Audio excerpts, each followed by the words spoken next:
తొందరగా బయటపడవచ్చు. కాళికా అమ్మవారి ఆలయానికి వెళ్ళి మంగళవారం నిమ్మకాయల దండ అమ్మవారికి సమర్పిస్తే అద్భుత ఫలితాలు కలుగుతాయి. మంగళవారం ఆంజనేయ స్వామిని సింధూరంతో పూజిస్తూ ఆంజనేయ స్వామి నామాలు చదువుకుంటే శత్రు బాధలు అనేవి ఉండవు.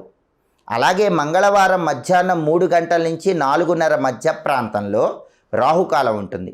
మంగళవారం రాహుకాలంలో దుర్గాదేవి ఆలయంలో ఎవరైతే నిమ్మకాయ దీపాలు వెలిగిస్తారో వాళ్ళకి శత్రు బాధలు ఉండవు, అనారోగ్య సమస్యలు ఉండవు, ఎదుటి వాళ్ళ ఏడుపు నరఘోష అన్నీ కూడా తొలగింపజేసుకోవచ్చు.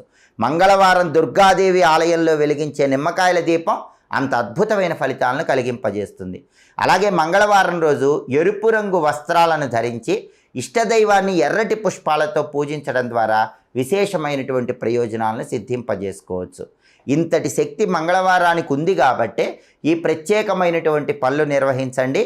ఏ పనులు చేయవచ్చో ఆ పనులు చేయండి. ఏ పనులు